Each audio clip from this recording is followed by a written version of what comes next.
Narração de livro elaborado por Cristiane Batista com propósito de estudos. Se inscreva, deixe seu gostei, grata. Os sonhos no folclore, Freud e Oppenheim, 1957-1911. Sigmund Freud. Nota do editor inglês. A presente tradução inglesa constitui reimpressão da publicada em Nova York, com algumas mudanças muito pequenas. O artigo recebeu originalmente o número de referência 1957A, da Standard Edition, e pensou-se ser melhor mantê-lo, embora a publicação real do artigo fosse inesperadamente adiada para 1958. A existência deste artigo, escrito conjuntamente por Freud e o professor de Oppenheim, de Viena, foi com efeito ignorada até o verão de 1956, quando a senhora Liefman, filha de Oppenheim, morando então na Austrália, trouxe-o ao conhecimento de um livreiro de Nova York. Logo depois, o manuscrito foi adquirido em nome dos arquivos Sigmund Freud pelo Dr. Bernard L. Pucella, e é graças à sua generosidade e à ajuda infalível do Dr. K.R. Eisler, secretário dos arquivos, que podemos incluir o trabalho na Standard Edition. David Ernst Oppenheim, colaborador de Freud neste artigo, nasceu em Brunn, no que hoje é a Tchecoslováquia, em 1881. Foi um erudito clássico e tornou-se professor de Akademisches Gymnasium, escola secundária de Viena, onde ensinou grego e latim. O Dr. Ernest Jones, 1955-16, menciona-o entre os que assistiram às conferências universitárias de Freud em 1906, mas suas relações com este aparentemente datam apenas de 1909. No outono desse ano, parece ter enviado a Freud cópia de um artigo que tratava da mitologia clássica, de maneira que demonstrava conhecimento da literatura psicanalítica, pois há uma carta de Freud, datada de 28 de outubro de 1909, agradecendo-lhe por ele em termos muito cordiais e sugerindo que colocasse seu conhecimento dos clássicos a serviço dos estudos psicanalíticos. O resultado foi, evidentemente, a associação de Oppenheim com a Sociedade Psicanalítica de Viena, da qual, novamente segundo Jones, Loxit, tornou-se membro em 1910. Em 20 de abril desse ano, abriu um simpósio da Sociedade de Viena sobre o suicídio, particularmente entre escolares, que foi publicado sob forma de brochura, 1910, ver também Freud, 1910g. A contribuição de Oppenheim lá será encontrada sob a assinatura Unus Multorum, mas ela foi reimpressa sob seu próprio nome alguns anos mais tarde, num trabalho coletivo, Eilen e Windibalden, coordenado por Adler e Furtmüller, 1914. As minutas publicadas da Sociedade de Viena demonstram que lá ele leu 3 comunicações breves durante 1910 e 1911, a primeira das quais, sobre material folclórico relacionado ao simbolismo onírico, 16 de novembro de 1910, possui relação evidente com o presente trabalho.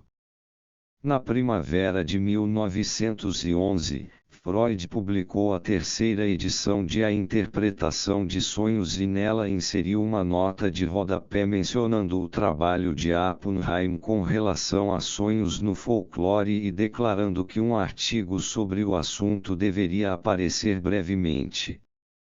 Esta nota foi omitida em todas as edições posteriores.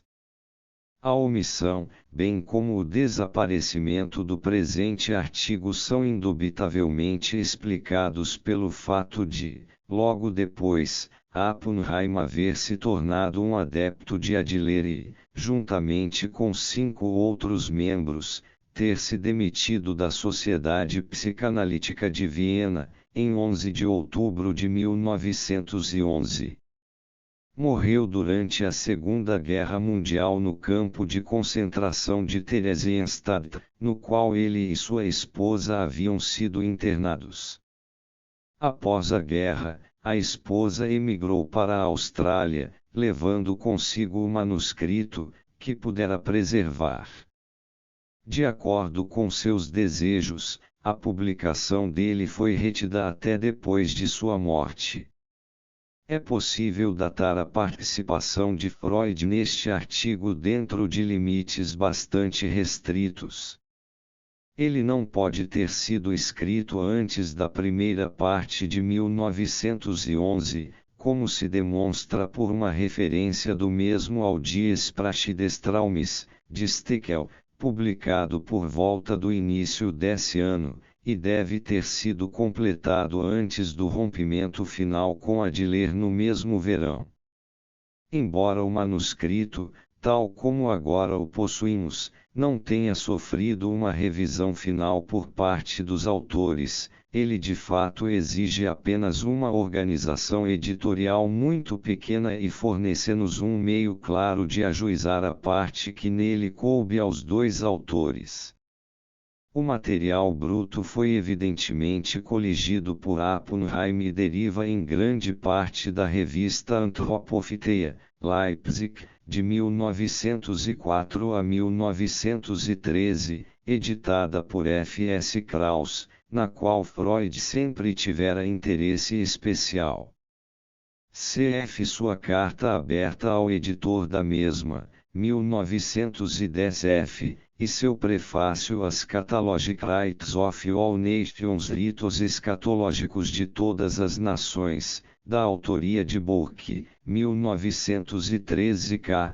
p. 423 adiante, especialmente pertinente ao presente artigo. Oppenheim copiou este material, parte à máquina e parte à mão, acrescentando breves observações, e submeteu-o a Freud, que então o dispôs em sequência apropriada, colou as laudas de Oppenheim nas suas, muito maiores, e interpolou-as com profusos comentários. Freud deve ter então devolvido todo o manuscrito a Oppenheim, que parece mais uma vez ter adicionado 2 ou 3 outras notas, algumas delas taquigrafadas. Na versão apresentada a seguir, portanto, as contribuições dos dois autores são automaticamente distinguidas, se não levarmos em consideração qualquer intercâmbio prévio de ideias. Todo o material bruto, impresso aqui em tipo um pouco menor, deve ser atribuído a Oppenheim. Freud é responsável por tudo o mais, a introdução, os comentários, a conclusão e toda a disposição do material. A única modificação efetuada pelos coordenadores foi transferir as referências do corpo do texto para as notas de rodapé. As poucas observações marginais de Oppenheim foram também impressas como notas de rodapé, com a especificação de sua autoria. Algumas delas, contudo, infelizmente, haviam se tornado ilegíveis. Nenhuma tentativa se fez, na tradução, de reproduzir os diversos dialetos em que muitas das histórias originais acham-se redigidas. Adotou-se um idioma convencional, de um tipo geralmente associado aos contos folclóricos. Onde possível, as referências foram conferidas e nelas corrigidos vários erros. Os sonhos no folclore. Por Sigmund Freud. Professor Ernst Oppenheim, Viena, Celsi Praetereum Austera Poemata Ramnis Persio, Sátiras. Um de nós, em seus estudos do folclore, efetuou duas observações com referência aos sonhos ali narrados que lhe pareceram dignas de serem comunicadas.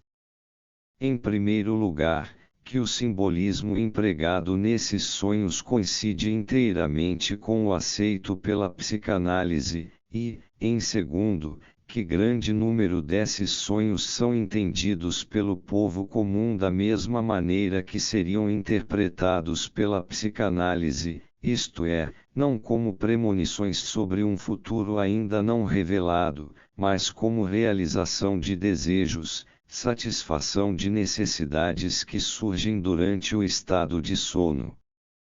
Certas peculiaridades desses sonhos geralmente indíssonas, contados como anedotas cômicas, incentivaram o segundo de nós, Frei, a tentar uma interpretação deles, a qual os fez parecer mais sérios e mais merecedores de atenção.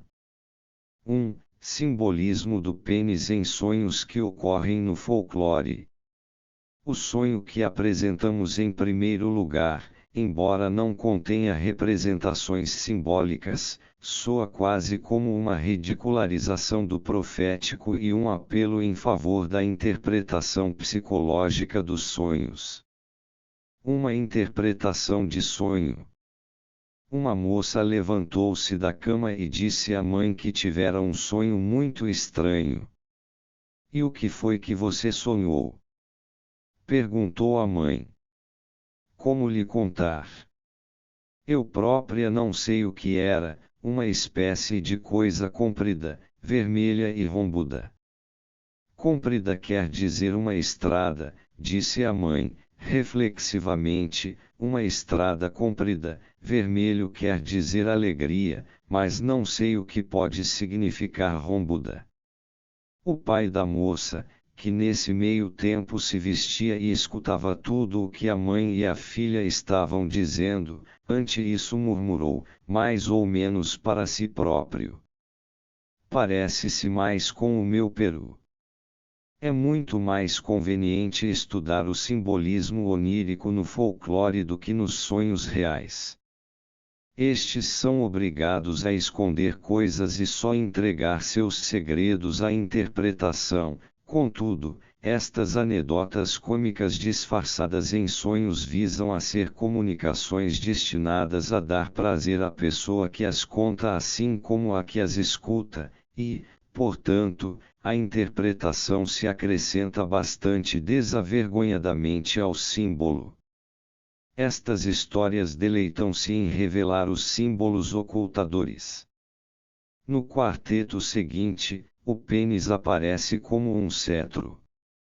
Noite passada sonhei que era o rei da região. E quão alegre eu estava! Com um peru na mão. Compare-se isto com os exemplos, nos quais o mesmo simbolismo é empregado externamente a um sonho. Amo uma rapariga, que é bonita mas não minha. Portei um cetro na mão. E serás uma rainha. Recorda-te, meu rapaz, disse Napoleão, o imperador que não falava à toa, enquanto o peru for o cetro, a boceta será a coroa. Uma variante diferente desta exaltação simbólica dos órgãos genitais é favorecida na imaginação dos artistas. Uma bela gravura da autoria de Félicien Raps, com o título Tu est grand chez les rois, tudo nos reis é grande, mostra a figura nua de um rei com as feições do rei Sulaila Luís XIV, cujo pênis gigantesco, que se ergue ao nível do braço, porta, ele próprio, uma coroa. A mão direita equilibra o cetro, enquanto a esquerda agarra uma grande orbe, que, em virtude de uma fenda central, apresenta semelhança inequívoca com outra parte do corpo que é objeto de desejos eróticos. O dedo indicador da mão esquerda acha-se inserido neste sulco. Na canção folclórica que se segue, na Silésia, o sonho só é inventado para ocultar uma ocorrência diferente. O pênis aparece aqui como um verme, gorda minhoca, que se esgueirou para dentro da moça, e, na ocasião apropriada, arrasta-se de novo para fora, como um vermezinho, bebê. Canção da Minhoca. Deitada na relva, certo dia, uma jovem, Susana seu nome, com paixão sonhava. A dormir, um sorriso no rosto lhe dançava, enquanto em seu zagal e nos ardes dele pensava. Mas, enquanto dormia, ó sonho de temor, sonhou que seu amor se havia transformado de belo e encantador, numa gorda minhoca, e que esta dentro dela havia penetrado. Com pavor no coração, assustada despertou. Rápida, em direção à aldeia, se lançou. E que uma minhoca corpo adentro lhe entrara. A chorar a todos, moços e velhos, contou. Dos lamentos e prantos o som chegou aos ouvidos da mãe, que muito praguejou. Pressentindo desgraça, ao quarto acorreu. E mui completamente a donzela examinou. A minhoca buscava, mas nada achou. Infelicidade de desanimar.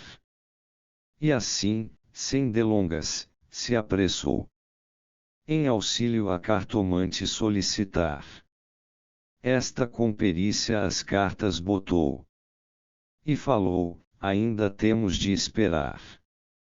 O valete, indagado, resposta não deu, mais forte o Rei Vermelho há de se mostrar.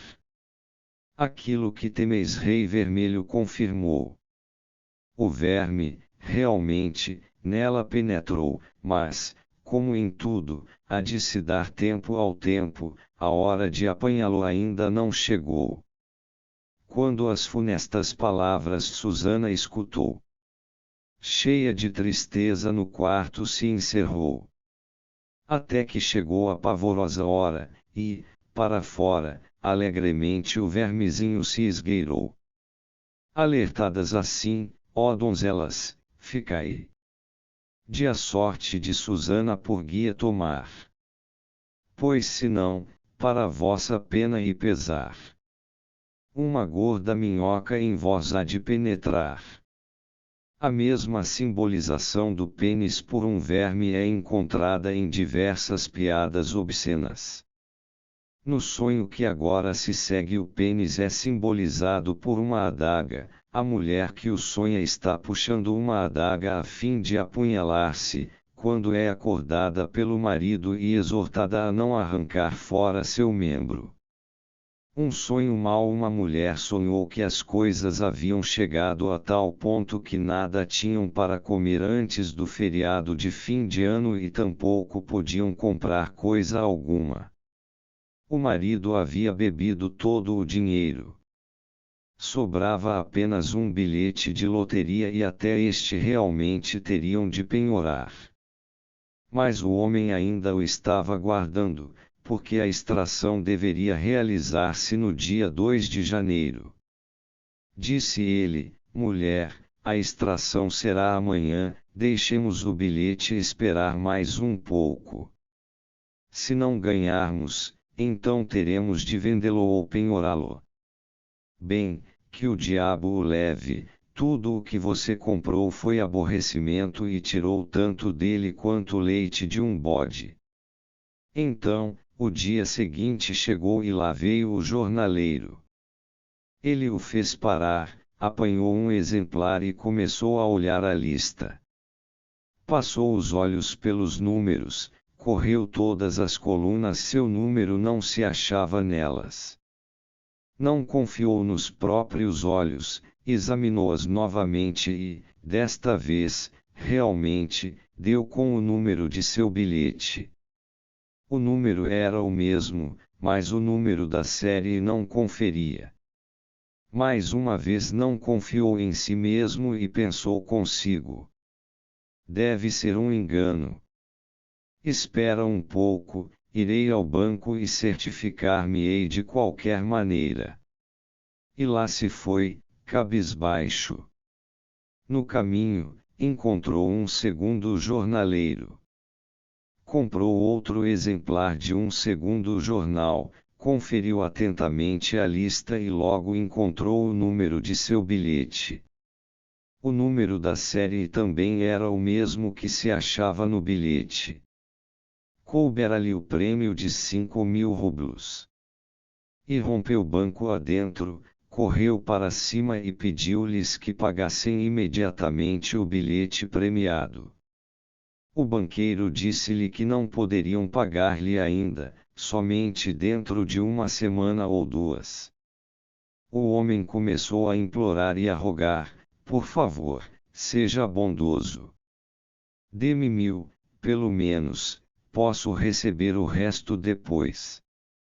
O banqueiro recusou-se, mas aconselhou-o a procurar o vendedor que lhe havia fornecido o bilhete premiado. Que fazer agora? Exatamente então, como se houvesse saído do chão, apareceu um pequeno judeu. Este cheirou um bom negócio e fez-lhe a oferta de pagar o dinheiro imediatamente, só que, ao invés de 5.000, apenas 4.000. Os outros 1.000 seria a sua cota. O homem ficou encantado com sua boa sorte e decidiu dar ao judeu os 1.000 rublos, de maneira a obter o dinheiro no ato. Recebeu o dinheiro do judeu e entregou-lhe o bilhete, depois foi para casa. No caminho, entrou numa estalagem, tomou um trago e de lá seguiu direto para casa. Caminhava sorrindo e trauteando uma canção.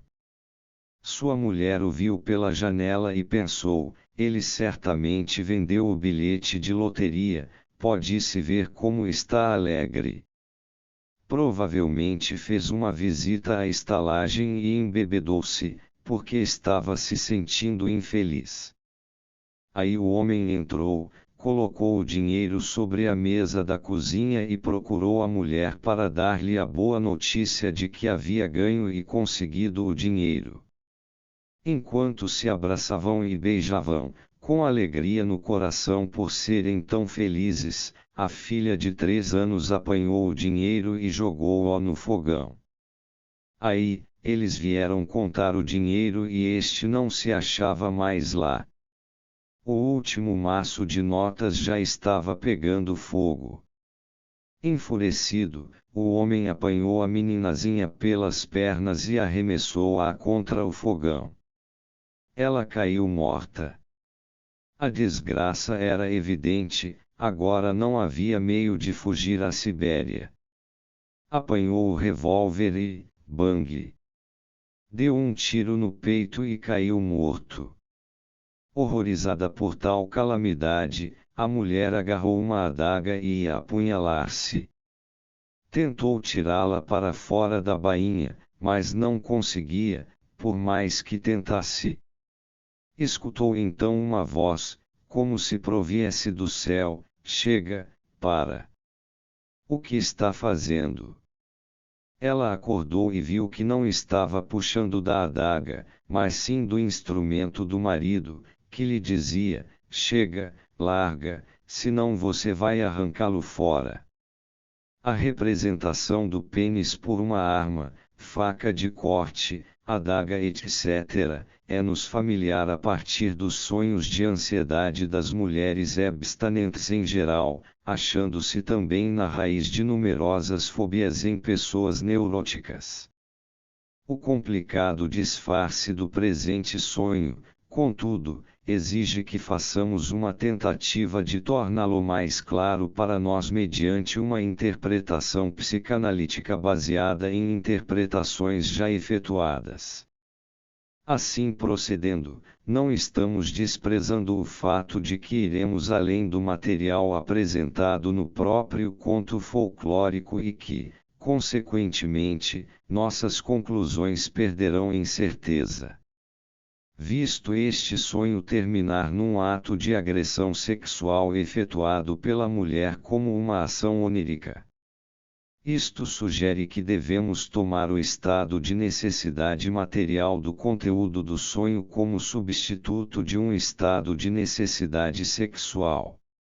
Só a compulsão libidinal mais extrema pode justificar tal agressividade por parte de uma mulher. Outros fragmentos do conteúdo onírico apontam em direção bastante definida e diferente. A culpa por este estado de necessidade é atribuída ao homem. Ele beberá todo o dinheiro. O sonho prossegue livrando-se do homem e da filha e, astuciosamente, foge ao senso de culpa ligado a estes desejos, fazendo com que a filha seja morta pelo homem, que, então, comete suicídio devido ao remorso. Visto ser este o conteúdo do sonho, somos levados a concluir, de muitos exemplos análogos, que aqui está uma mulher que não se acha satisfeita com o marido e que, em suas fantasias, anseia por outro casamento. É a mesma coisa para a interpretação encararmos esta insatisfação da pessoa que sonha como um estado permanente de carência ou simplesmente como expressão de um estado temporário. A loteria, que no sonho ocasionou um efêmero estado de felicidade, talvez pudesse ser entendida como referência simbólica ao casamento. Este símbolo ainda não foi identificado com certeza no trabalho psicanalítico, mas o povo tem o hábito de dizer que o casamento é um jogo de azar, que no matrimônio se tira o bilhete premiado ou então um em branco. Os números, que foram enormemente ampliados pela elaboração onírica, bem poderiam corresponder, neste caso, ao número de repetições do ato satisfatório que são desejadas. Damos-nos assim conta de que o ato de puxar o membro do homem não apenas tem o significado de uma provocação libidinal, mas também o sentido adicional de crítica desdenhosa, como se a mulher quisesse arrancar o membro fora, como o homem corretamente presumiu, por ele não ser bom, não cumprir suas obrigações. Não nos teríamos demorado na interpretação deste sonho e investigado-o além de seu simbolismo aberto, não fosse pelo fato de que outros sonhos, que da mesma maneira terminam por uma ação onírica, demonstram que o povo comum identificou aqui uma situação típica que, onde quer que ocorra, é suscetível da mesma explicação. 2. Simbolismo das fezes e ações oníricas relacionadas. A psicanálise ensinou-nos que, no mais primitivo período da infância, as fezes constituem substância muito apreciada, em relação à qual os instintos coprófilos encontram satisfação. Com a repressão destes instintos, que é acelerada tanto quanto possível pela educação, essa substância cai em desprezo e então serve a propósitos conscientes como meio de expressar desdém e menosprezo. Certas formas de atividade mental, tais como o xiste, ainda são capazes de tornar a fonte obstruída de prazer acessível por um breve momento, e assim demonstram quanto da estima que os seres humanos outrora dedicaram às suas fezes ainda continua preservada no inconsciente. O remanescente mais importante desta antiga estima é, porém, que todo o interesse que a criança teve nas fezes transfere-se, no adulto, para outro material, que aprende na vida a colocar acima de quase tudo o mais, o ouro. Quão antiga é esta vinculação entre excremento e ouro pode-se ver a partir de uma observação de Jeremias: o ouro, segundo a antiga mitologia oriental, é o excremento do inferno. Nos sonhos do folclore, o ouro é visto, da maneira menos ambígua, como símbolo das fezes. Se o que dorme sente necessidade de defecar, sonha com ouro, com tesouros. O disfarce do sonho, que se destina a induzi-lo erradamente a satisfazer suas necessidades na cama, geralmente faz o monte de fezes servir de sinal para assinalar o lugar em que o tesouro pode ser encontrado, o que equivale a dizer que o sonho, como se através de uma percepção endopsíquica, afirma diretamente, ainda que em forma invertida, ser o ouro um sinal ou símbolo das fezes. Um simples sonho de tesouro ou defecação deste tipo é o seguinte, relatado nas Facetiae, de Poggio. Ouro de sonho certo o homem contou em um grupo que sonhará haver encontrado ouro. Imediatamente, outro homem suplantou-o com esta história. O que se segue é citado literalmente. Meu vizinho um dia sonhou que o diabo conduziu-o a um lugar, para escavar em busca de ouro, mas ele não encontrou nada. Então o diabo disse: está aí, certamente, somente você não pode desenterrá-lo agora, mas tome nota do lugar, de modo a poder reconhecê-lo de novo, sozinho. Quando o homem perguntou se o lugar deveria ser identificado por algum sinal, o diabo sugeriu: basta cagar nele, assim, não ocorrerá a ninguém que haja ouro escondido aí e você poderá reconhecer o lugar exato. O homem assim fez e então acordou imediatamente e viu que havia feito um grande monte na cama. Damos a conclusão em resumo. Enquanto deixava apressadamente a casa, pôs um boné em que um gato havia feito suas necessidades durante a mesma noite. Teve de lavar a cabeça e os cabelos. E assim o ouro de seu sonho transformou-se em imundície. Trarazewski, 1909, 194, número 232, relata um sonho semelhante, oriundo da Ucrânia, no qual o camponês recebe um tesouro do diabo, a quem acenderá uma vela, e põe um monte de fezes para assinalar o lugar. Não precisamos surpreender-nos com que o diabo aparece nestes dois sonhos como outorgante de tesouros e sedutor, pois o diabo, ele próprio anjo expulso do paraíso, certamente nada mais é que a personificação da vida instintual reprimida e inconsciente.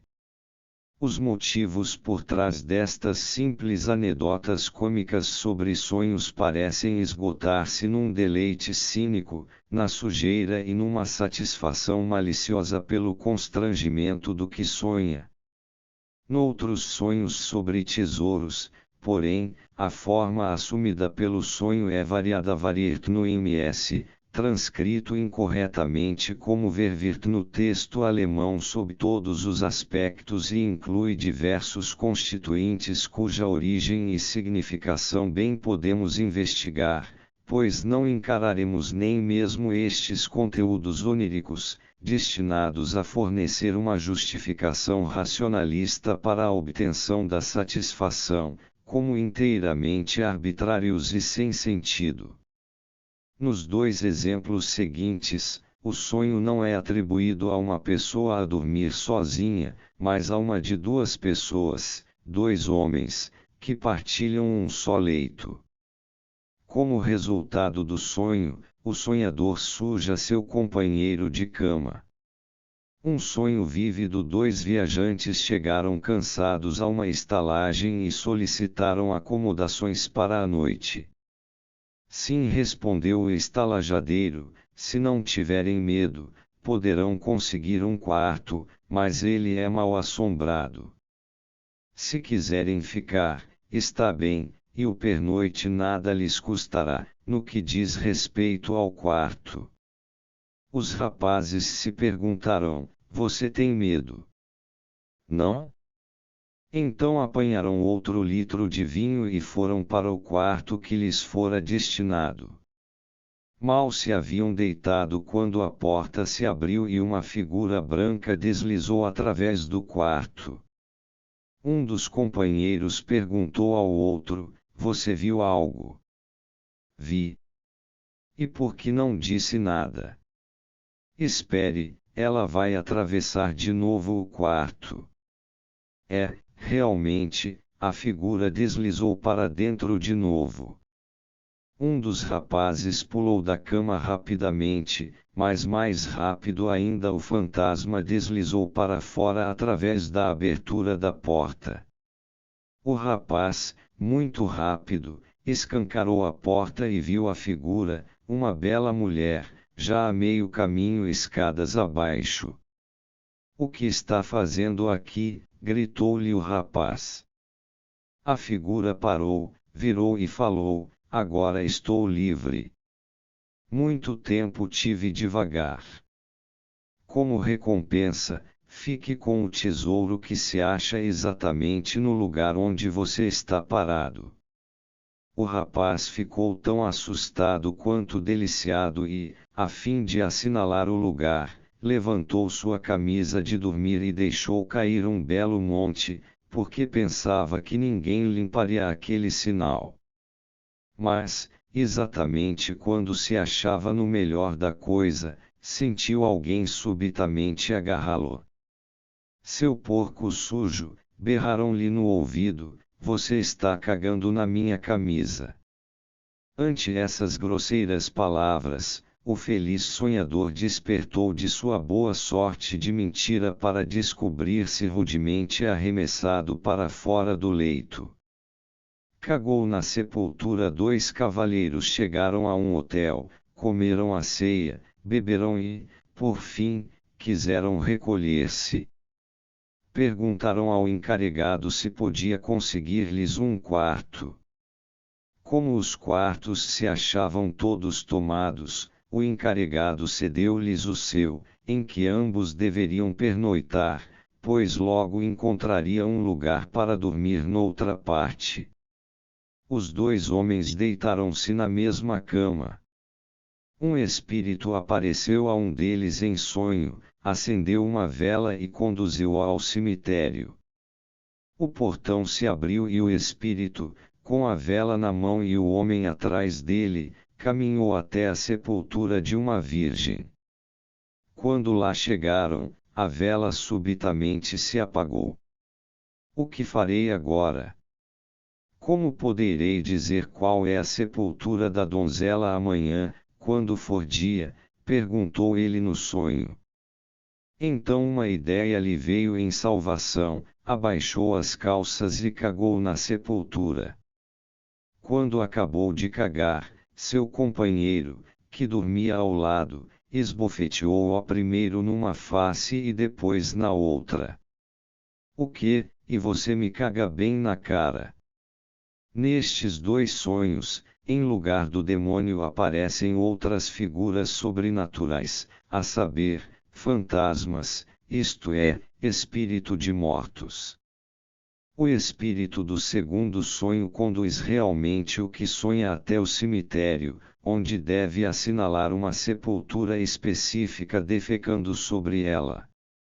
Uma parte desta situação é muito fácil de entender. Quem dorme sabe que a cama não é lugar apropriado para satisfazer suas necessidades, daí, no sonho, faz-se afastar dela e arranja uma pessoa que mostra a seu impulso oculto o caminho certo para outro lugar onde lhe é permitido satisfazê-las e, na verdade, as circunstâncias lhe exigem que o faça. O espírito do segundo sonho utiliza uma vela ao conduzi-lo, como um criado faria se estivesse levando um estranho à privada, à noite, quando está escuro. Mas porque estes representantes da exigência de uma mudança de cena, que a pessoa adormecida preguiçosamente deseja evitar a todo custo, são indivíduos tão sinistros como fantasmas e espíritos de mortos. Porque o espírito do segundo sonho mostra o caminho até o cemitério, como para profanar uma sepultura. Afinal de contas, estes elementos nada parecem ter a ver com a premência de defecar e a simbolização das fezes pelo ouro.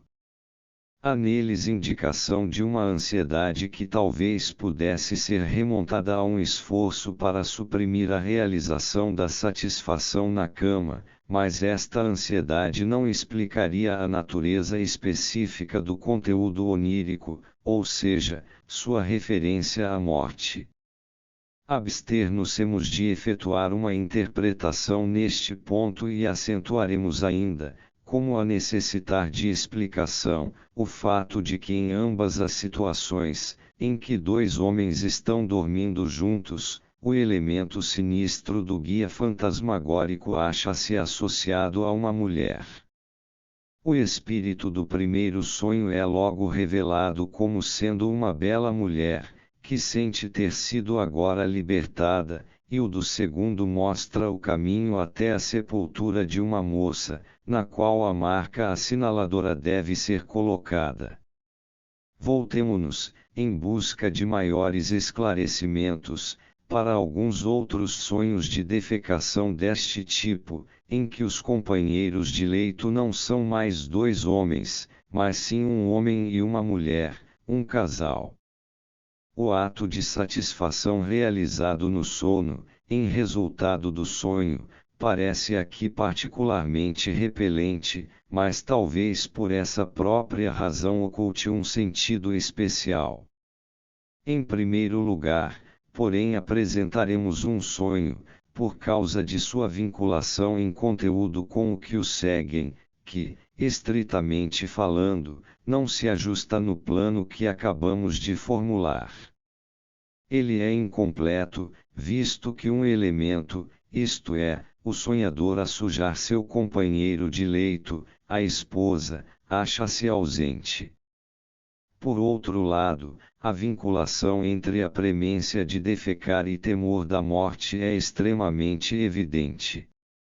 O camponês, descrito como casado, sonha que foi atingido por um raio e que sua alma ascendeu ao céu.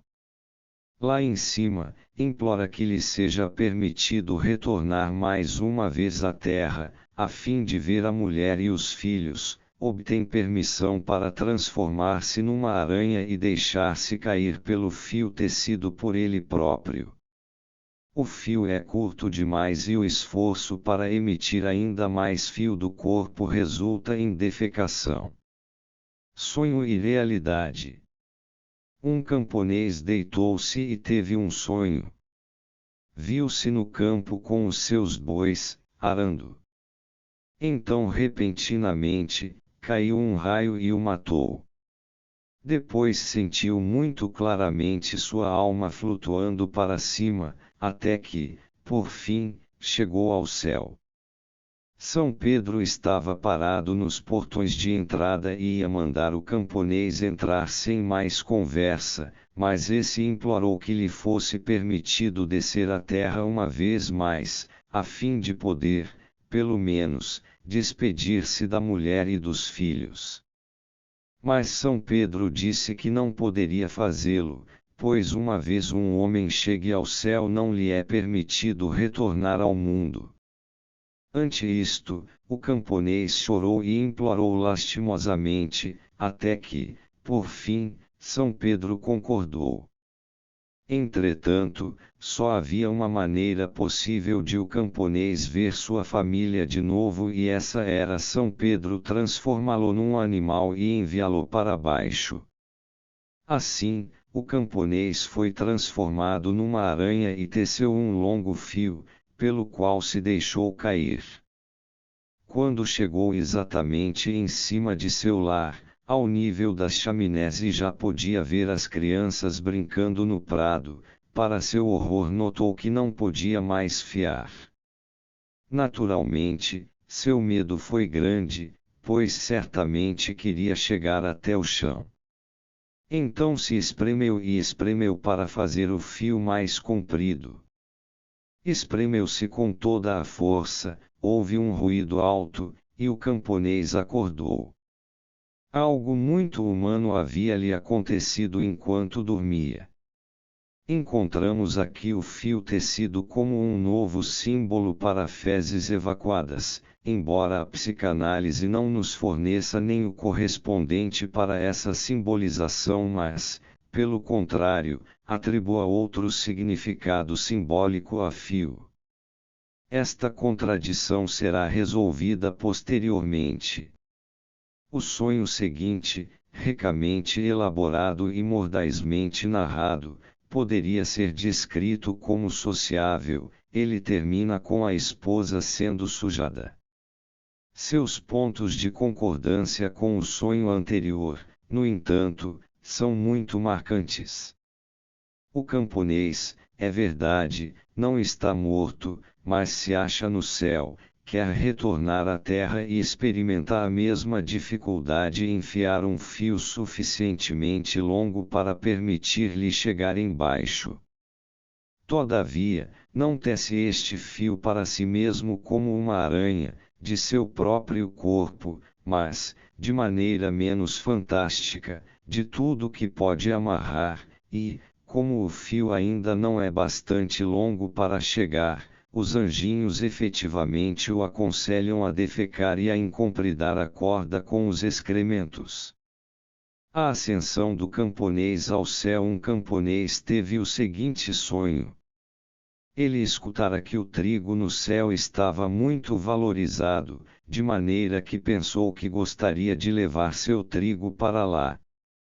Carregou a carroça, arreou o cavalo e pôs-se a caminho. Viajou muito tempo até que viu a estrada do céu e a seguiu. Assim chegou aos portões do céu e, vejam só, eles estavam abertos. Avançou direto, a fim de ir parar lá dentro, mas mal havia dirigido a carroça para eles quando, blão! Os portões se fecharam com estrondo. Então, começou a implorar: deixem-me entrar, por favor, sejam bondosos. Mas os anjos não o deixaram entrar e disseram-lhe que havia chegado tarde. Então, ele viu que nada tinha a fazer ali, que não havia nada para ele, de modo que deu meia volta. Mas, imaginem! A estrada pela qual havia viajado desaparecera. O que deveria fazer? Dirigiu-se novamente aos anjos.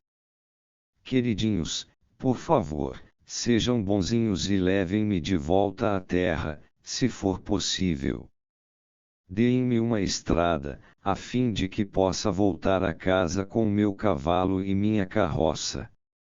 Mas os anjos responderam: não, filho do homem, seu cavalo e sua carroça ficam aqui e você pode descer como quiser. Mas como é que vou descer? Então, ele apanhou as rédeas. Desceu, e então olhou para baixo. A terra ainda estava muito longe. Subiu novamente e incompridou a corda que havia atado, acrescentando-lhe a cilha e os tirantes. Depois, começou a descer novamente, mas mesmo assim ainda não alcançava a terra, de modo que atou também os varais e o corpo da carroça. Ainda era curto. O que fazer agora? Deu tratos à bola e então pensou: vou incompridá-la com o casaco, as calças, a camisa e depois com o cinto. E foi o que fez, atou tudo e desceu. Quando chegou ao final do cinto, a terra ainda se achava longe. E aí não soube o que fazer, não tinha mais nada para atar e pular era perigoso, poderia quebrar o pescoço. Implorou novamente aos anjos: sejam gentis, levem-me de volta para a terra. Os anjos responderam: cague, que o estrume dará uma corda. E ele cagou e cagou quase meia hora, até não lhe sobrar mais nada para cagar. Deu uma longa corda e ele desceu por ela. Desceu e chegou ao fim da corda, mas a terra ainda se achava longe. Começou então a implorar de novo aos anjos que o levassem de volta para a terra. Mas os anjos responderam: Ora, filho do homem, mije, que o mijo dará um cordão de seda. O camponês mijou e mijou, sem parar, até não poder mais. Viu que o mijo se havia realmente transformado num cordão de seda e agarrou-se nele. Desceu e chegou ao fim do cordão, olhou e este não chegava ainda à terra, eram necessárias ainda uma braça e meia ou duas. Mais uma vez implorou aos anjos que o levassem para baixo, mas os anjos responderam: Não, irmão, agora não tem mais ajuda, pula. O camponês balançou-se indeciso na corda, não conseguia reunir coragem para pular. Mas, então, viu que não lhe restava outra saída e, bum! Em vez de pular do céu, caiu voando da estufa e só recobrou os sentidos no meio do quarto. Aí acordou e gritou: Mulher, mulher, onde é que você está? A esposa acordou, pois escutara o alarido, e disse: Diabos o levem, está ficando maluco. Apalpou em volta e viu a sujeira, o marido havia cagado e mijado em cima dela. Começou a xingá-lo e a repreendê-lo severamente. O camponês perguntou: Por que está reclamando? Já temos amolações bastantes, de qualquer jeito. O cavalo está perdido, ficou lá no céu, e eu quase morri. Deus seja louvado que ainda me acho vivo, pelo menos. Que besteiras está falando?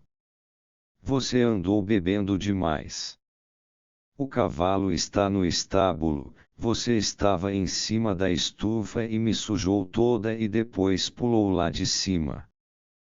Foi então que o homem recobrou o domínio e somente aí começou a compreender que havia simplesmente sonhado aquilo tudo e então contou à mulher o sonho, de como havia viajado até o céu e, de lá, descera novamente à terra.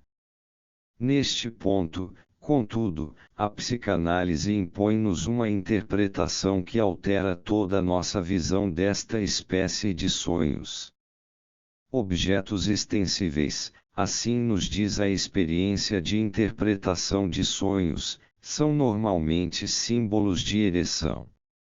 Em ambas estas anedotas de sonhos, a ênfase reside no elemento de o fio recusar-se a ficar suficientemente longo e a ansiedade no sonho achar-se também ligada ao mesmo elemento. O fio, além disso, como todas as coisas a ele análogas, cordel, corda, barbante etc., é um símbolo do sêmen. O camponês, pois, está se esforçando por produzir uma ereção e somente quando esta não é bem sucedida é que recorre à defecação. Surge imediatamente, nestes sonhos, uma necessidade sexual por trás da excremencial. Esta necessidade sexual, porém, é muito mais adequada para explicar os constituintes remanescentes do conteúdo do sonho. Somos forçados a admitir, se estivermos prontos a presumir que estes sonhos fictícios são, em essência, corretamente construídos, que a ação onírica pela qual terminam deve ter um significado, o significado pretendido pelos pensamentos letontos do sonhador. Se este defeca sobre a mulher no final, então todo sonho deve ter isto por objetivo e fornecer o motivo para tal desenlace. Este motivo não pode significar senão um insulto à esposa, ou, estritamente falando, uma rejeição a ela. É então fácil estabelecer associação entre isto e a significação mais profunda da ansiedade expressa no sonho. A situação, a partir da qual este último sonho se desenvolve, pode ser explicada de acordo com as sugestões seguintes. A pessoa adormecida é dominada por uma intensa necessidade erótica, indicada por símbolos bastante claros no início do sonho. Ele ouvirá dizer que o trigo, provavelmente equivalente ao sêmen, estava muito valorizado. Avançou, a fim de passar com seu cavalo e carroça, símbolos genitais, pelos portões abertos do céu. Mas este impulso libidinal provavelmente se aplica a um objeto inatingível. Os portões se fecham, ele abandona a sua intenção e quer retornar à terra. Mas a esposa, deitada a seu lado, não o atrai, esforça-se em vão por conseguir uma ereção com ela. O desejo de livrar-se dela, a fim de substituí-la por outra mulher melhor é, no sentido infantil, um desejo de morte. Quando alguém acalenta tais desejos em seu inconsciente contra uma pessoa que, não obstante, é realmente amada, eles se transformam, para esse alguém, em medo da morte, temor por sua própria vida. Daí a presença, nestes sonhos, do estado de morto, da ascensão ao céu, do desejo hipócrita de ver mulher e filhos novamente. Mas a libido sexual desapontada encontra liberação ao longo do caminho da regressão, no impulso de desejo excremencial, que injuria e emporcalha o objeto sexual imprestável. Se este sonho específico torna plausível uma interpretação deste tipo, então, em vista das peculiaridades do material que o sonho contém, só podemos conseguir testar a interpretação aplicando-a a toda uma sucessão de sonhos com conteúdo afim. Com este objetivo em vista, retornemos aos sonhos anteriormente mencionados, onde encontramos a situação de um homem que dorme com outro como companheiro de leito. A presença da mulher nestes sonhos adquire agora, retrospectivamente, significado adicional. O que dorme, dominado por um impulso libidinal, rejeita o homem, quer vê-lo longe e uma mulher em seu lugar. Um desejo de morte, dirigido contra o companheiro de cama masculino e indesejado, é certo que não é tão severamente punido pela censura moral quanto um dirigido contra a esposa, mas a reação é suficientemente ampla para fazer voltar o desejo contra si próprio ou contra o objeto feminino desejado. O próprio sonhador é levado pela morte, e não é o homem que está morto, mas a mulher pela qual o sonhador anseia. Todavia, no final, a rejeição do objeto sexual masculino encontra um escoadouro no emporcalhamento deste, e isto é sentido e vingado pelo outro como uma afronta. Nossa interpretação adapta-se, assim, a este grupo de sonhos. Se retornarmos agora aos sonhos acompanhados pelo emporcalhamento da mulher, estaremos preparados para descobrir que elementos ausentes ou apenas sugeridos no sonho que tomamos como exemplo são inequivocamente expressos em outros sonhos semelhantes. No sonho de defecação seguinte, o emporcalhamento da mulher não é enfatizado, mas é-nos dito muito claramente, tanto quanto possível no reino do simbolismo, que o impulso libidinal se acha dirigido para outra mulher. A pessoa que sonha não deseja sujar seu próprio campo, mas pretende defecar na terra do vizinho. Estúpido! Um camponês sonhou que estava trabalhando em seu campo de trevos. Foi surpreendido por uma necessidade urgente e, visto não querer sujar seu próprio trevo, correu até a árvore que se erguia no campo do vizinho, baixou as calças e deixou cair uma rodela de bom tamanho sobre o chão. Finalmente, quando satisfeito acabou, quis limpar-se e começou a arrancar grama com vontade. Mas, o que era aquilo? Nosso camponês acordou de seu sono com um tranco e agarrou sua bochecha dolorida, que alguém havia acabado de esbofetear. Seu estúpido velho e surdo, voltando a si, ouviu a mulher, a seu lado na cama, a xingá-lo. Quer parar de puxar os meus pelos, quer arrancar cabelos, grama, que aqui toma o lugar de emporcalhar, está mencionado ao lado deste no sonho seguinte. A experiência psicanalítica demonstra que se origina do grupo de símbolos relativos à masturbação, aos reisin, abreisin sacar, arrancar. O desejo de morte da pessoa que sonha, dirigido contra a esposa, pareceria ser o que mais exige confirmação em nossa interpretação. Mas no sonho que se segue, o sonhador realmente enterra a esposa, hipocritamente designada como um tesouro, ao enterrar o recipiente que contém o ouro na terra e, como é comum nos sonhos sobre tesouro, ao deixar cair um monte de fezes em cima, para assinalar o lugar.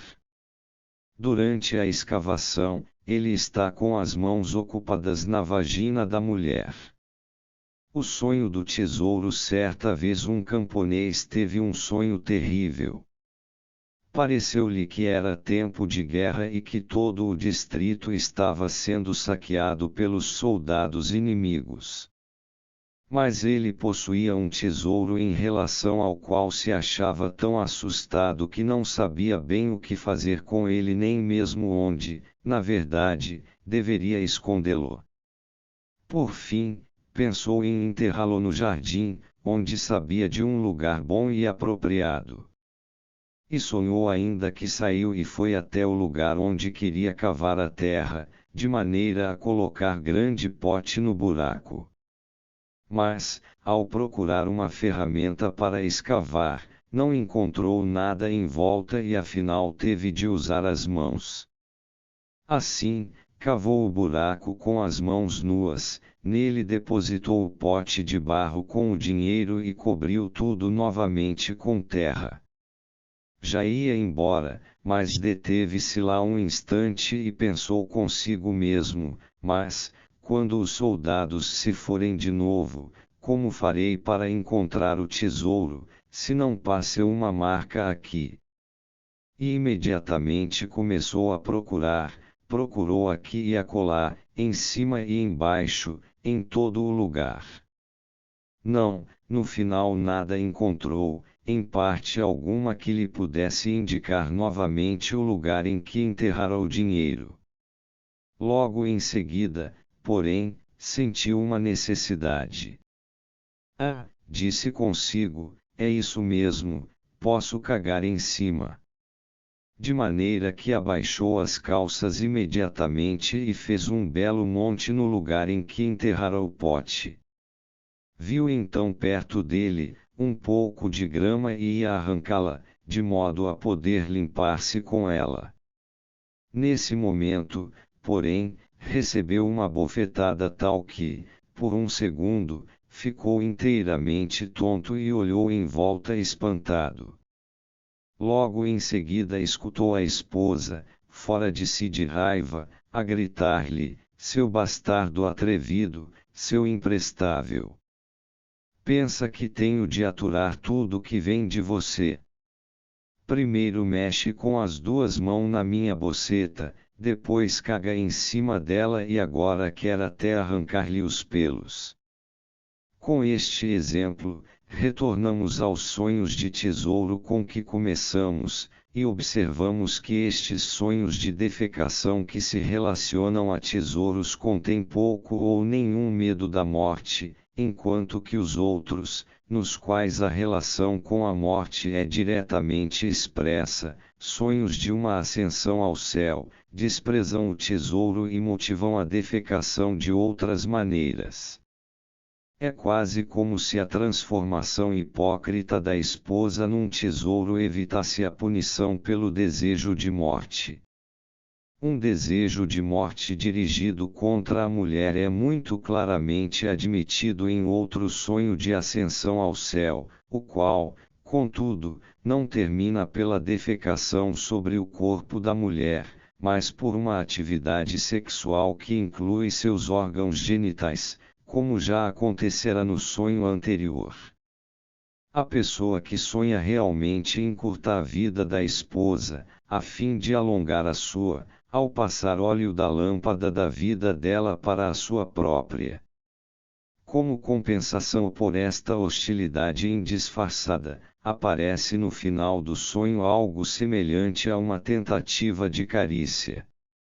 A luz da vida São Pedro apareceu a um homem quando este se achava profundamente adormecido e levou-o para o paraíso. O homem concordou em ir de toda boa vontade e partiu com São Pedro. Passearam pelo paraíso longo tempo e chegaram a um bosque, grande e espaçoso mas mantido em perfeita ordem, onde lâmpadas dependuradas ardiam em cada árvore. O homem perguntou a São Pedro o que significava aquilo. São Pedro respondeu que eram lâmpadas que só ardiam enquanto um homem vivia, assim que o óleo se gastava e a lâmpada se apagava, o homem também tinha de morrer ao mesmo tempo. Isto interessou muito ao homem e ele perguntou a São Pedro se podia levá-lo até sua própria lâmpada. São Pedro deferiu-lhe o pedido e conduziu-o até a lâmpada da esposa. Ao lado desta, achava-se a lâmpada do homem. Este viu que a lâmpada da esposa ainda tinha bastante óleo, mas que havia muito pouco na sua e isto o deixou muito triste, pois teria de morrer cedo, e perguntou se São Pedro podia despejar um pouco mais de óleo na sua lâmpada.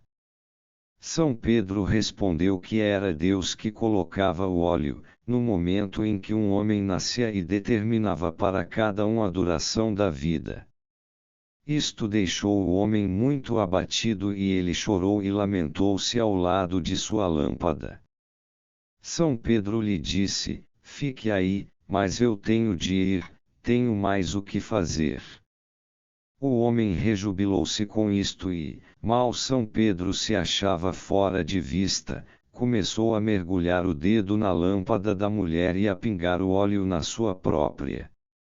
Fez isto diversas vezes e, quando São Pedro se aproximou, ele deu um pulo, aterrorizado, acordou do sonho, e viu que estivera enfiando o dedo na boceta da mulher e depois fazendo-o pingar dentro da boca e lambendo o dedo.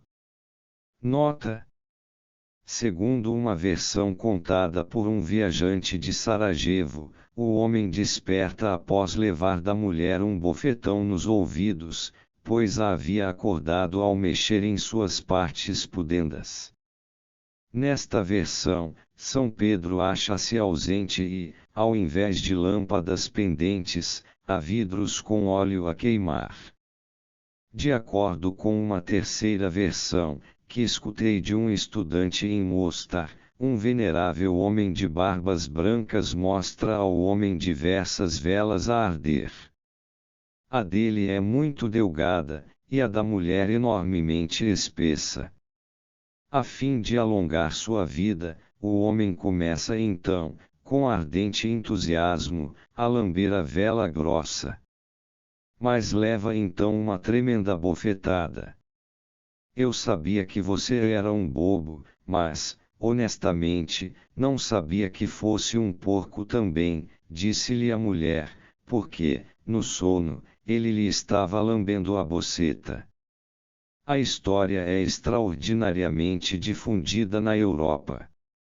Este é o momento de relembrar o sonho mau da mulher que terminou por ela puxar o órgão de seu marido, como se quisesse arrancá-lo. A interpretação que vimos razão para efetuar naquele caso concorda inteiramente com a interpretação dos sonhos de defecação dos homens, tal como é exposta aqui. No sonho da esposa insatisfeita, também ela descaradamente se livra do marido, e da filha, como obstáculos existentes no caminho da satisfação. Outro sonho de defecação, sobre cuja interpretação não podemos, talvez, estar completamente certos, sugere, contudo, que devemos admitir existirem certas diferenças na intenção desses sonhos, e lança nova luz sobre sonhos como os que acabamos de mencionar e sobre alguns que ainda devem se seguir, nos quais a ação onírica consiste na manipulação dos órgãos genitais da mulher. De medo o Pachá passou a noite com o bey. Quando chegou o dia seguinte, o bey ficou deitado na cama e não quis levantar-se. O bey perguntou ao Pachá: "O que foi que você sonhou?" "Sonhei que sobre o minarete havia outro minarete." "Poderia ser," ficou pensando o bey. "E que mais você sonhou?" "Sonhei," disse ele, "que sobre o minarete havia um cântaro de cobre e que havia água no cântaro. O vento soprou e o cântaro de cobre balançou." "Agora, o que teria feito você, se houvesse sonhado isso?" "Teria me mijado, e cagado também, de medo." "Veja você, eu só me mijei." Este sonho exige uma interpretação simbólica, por seu conteúdo manifesto ser inteiramente incompreensível, embora os símbolos sejam inequivocamente claros. Por que deveria o sonhador sentir-se realmente assustado pela visão de um cântaro de água a balançar-se na ponta de um minarete? Mas um minarete é otimamente adequado para ser símbolo do pênis e o receptáculo de água a mover-se ritmicamente parece um bom símbolo dos órgãos genitais femininos no ato da copulação. O Pachá teve portanto um sonho de copulação e, se seu hospedeiro sugere a defecação com relação a ele, é provável que a interpretação deva ser buscada na circunstância de ambos serem homens velhos e impotentes, em quem a velhice ocasionou a mesma proverbial substituição do prazer sexual pelo excremencial que, como vimos, surgiu nos outros devido à falta de um objeto sexual apropriado. Para um homem que não mais pode copular, diz o povo com seu grosseiro amor pela verdade, ainda resta o prazer de cagar. Podemos dizer de tal homem que há uma volta do erotismo anal, que existia antes do erotismo genital, e foi reprimido e substituído por este último impulso. Os sonhos de defecação podem assim ser também sonhos de impotência. A diferença entre as interpretações não é tão pronunciada como poderia parecer à primeira vista. Também os sonhos de defecação, nos quais a vítima é uma mulher, tratam da impotência, uma impotência relativa, pelo menos, quanto à pessoa específica que não mais possui qualquer atração para o que sonha. Sonho de defecação torna-se assim o sonho de um homem que não mais pode satisfazer uma mulher, bem como de um homem a quem uma mulher não mais satisfaz.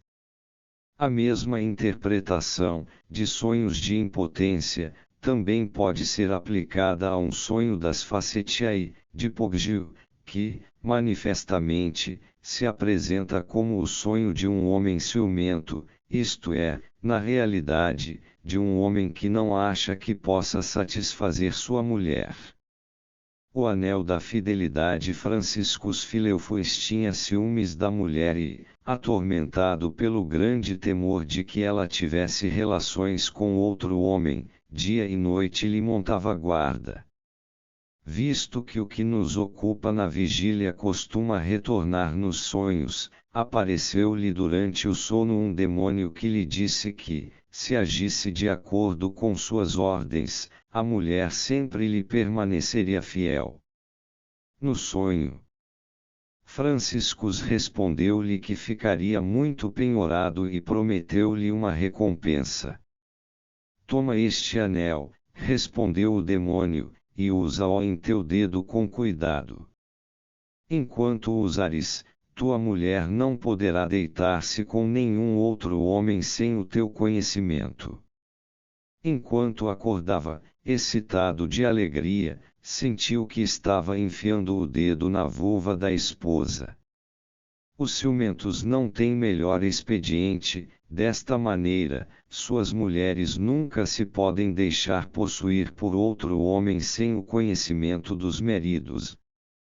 Esta anedota de Poggio é considerada como a fonte de uma história de Rabelais, que, sob outros aspectos muito semelhante, é mais clara, uma vez que realmente descreve o marido, já velho, a trazer para casa uma jovem esposa, que então lhe dá motivos para temores ciumentos. Hans Carval era um homem instruído, experimentado e diligente, um homem de honra, de boa compreensão e julgamento, benevolente, caridoso com os pobres, e um alegre filósofo. Além disso, era um bom companheiro, que gostava de uma troça, um tanto corpulento e instável, mas também bem construído sob todos os aspectos. Na velhice, casou-se com a filha de Concordat, o Meirinho, mulher jovem, bonita, boa, alegre, vivaz e agradável, apenas talvez um pouco amistosa demais com os vizinhos e criados do sexo masculino. Assim, aconteceu que, ao fim de algumas semanas, ele se tornou ciumento como um tigre e desconfiou que ela estivesse dando suas voltinhas por aí.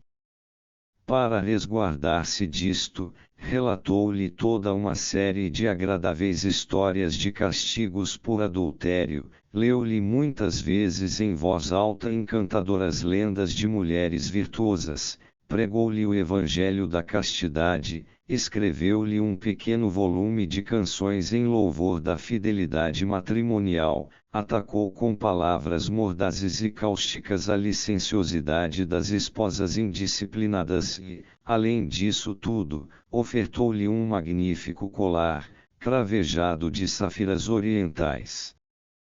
Mas, independente disso, viu que ela se dava com os vizinhos de maneira tão amistosa e sociável que seu ciúme cresceu ainda mais. Certa noite, enquanto se achava deitado com ela na cama, em meio a estas penosas reflexões, sonhou que falava com o demônio personificado e lamentava seu pesar. Mas o diabo o confortou, pôs-lhe um anel no dedo e disse-lhe: toma este anel, enquanto o lavares no dedo, nenhum outro homem terá conhecimento carnal de tua mulher, sem teu conhecimento e contra tua vontade. 1000 agradecimentos, ó Senhor Diabo, exclamou Hans Carval. Renegarei Maomé antes de tirar este anel do dedo. O diabo desapareceu, Hans Carval, porém, acordou com o coração feliz e descobriu que estava com o dedo enfiado naquela parte de sua mulher. Esqueci-me de contar que a jovem esposa, ao senti-lo, deu um pulo com as nádegas para trás, como se dissesse: pare. Não, não. Não é isso o que se deve botar aí. O que fez Hans Carval imaginar que alguém queria arrancar o seu anel. Não é uma medida infalível. Creiam-me, ajam de acordo com este exemplo e tomem cuidado para, em todas as ocasiões, ter o anel da mulher no dedo. O demônio, que aparece aqui como conselheiro, como o faz nos sonhos de tesouro, dá-nos uma pista sobre algo dos pensamentos letontos do sonhador. Originalmente, pelo menos, imaginava-se que ele tomasse a esposa infiel que é difícil de vigiar. Mostra, então, no sonho manifesto, um meio infalível de guardá-la permanentemente. Nisto também identificamos uma analogia com o desejo de livrar-se de alguém, desejo de morte, dos sonhos de defecação. Concluiremos esta pequena compilação de sonhos, acrescentando um sonho de loteria, cuja vinculação com os outros é bastante ligeira, mas serve para confirmar a sugestão que apresentamos anteriormente, de que a loteria simboliza um contrato de casamento. Não adianta chorar sobre o leite derramado. Um mercador teve um estranho sonho. Sonhou que vira uma bunda de mulher, com tudo o que lhe é próprio. Numa das metades estava o número 1 e, na outra, um 3. Diante disso, o mercador teve a ideia de comprar um bilhete de loteria. Pareceu-lhe que essa figura de seu sonho constituía um augúrio feliz.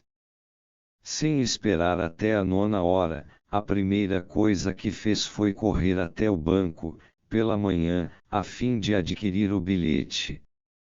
Chegado lá, sem deter-se para pensar, pediu o bilhete número 13, ou seja, os menos algarismos que havia visto no sonho. Após haver comprado o bilhete, nem só um dia se passou sem que ele examinasse todos os jornais, para ver se seu número havia saído. Após uma semana, ou no máximo 10 dias, surgiu a lista de extração. Quando a examinou, viu que seu número não havia saído, mas sim o número 103, série 8, que havia ganho 200.000 rublos. O mercador quase arrancou os cabelos. Devo ter cometido um engano. Há algo errado. Achava-se fora de si, quase inconsolável e não podia conceber qual a razão de haver ele tido um sonho assim. Resolveu então debater o assunto com um amigo, para ver se este não poderia explicar seu infortúnio. Encontrou o amigo e contou-lhe tudo minuciosamente. Então, o amigo disse: seu simplório. Então você não viu o 0 entre o número 1 e o número 3 na bunda? Ah, diabos me levem, nunca me ocorreu que a bunda tinha um 0. Mas estava lá claro e evidente, só que você não calculou certo o número da loteria. E o número 8, pertencente à série, a boceta lhe mostra isso, ela é como um número 8. Não adianta chorar sobre o leite derramado. Nossa intenção ao publicar este breve artigo foi dupla. Por um lado, desejávamos sugerir que não se deve deixar desencorajar pela natureza a miúde repulsivamente suja e indecente deste material popular de nele buscar confirmação valiosa das opiniões psicanalíticas. Assim, nesta ocasião, podemos estabelecer o fato de que o folclore interpreta os símbolos oníricos da mesma maneira que a psicanálise, e que, ao contrário da altamente proclamada opinião popular, deriva um grupo de sonhos de necessidades e desejos que se tornaram imediatos. Por outro lado, gostaríamos de expressar a opinião de que é cometer uma injustiça com o povo comum supor que emprega esta forma de entretenimento simplesmente para satisfazer os desejos mais grosseiros. Parece antes que por trás destas feias fatiadas se acham ocultas reações mentais a impressões da vida que devem ser tomadas a sério, que até mesmo entristecem, reações a que o povo comum está pronto a entregar-se, desde que se façam acompanhar por uma produção de prazer grosseiro.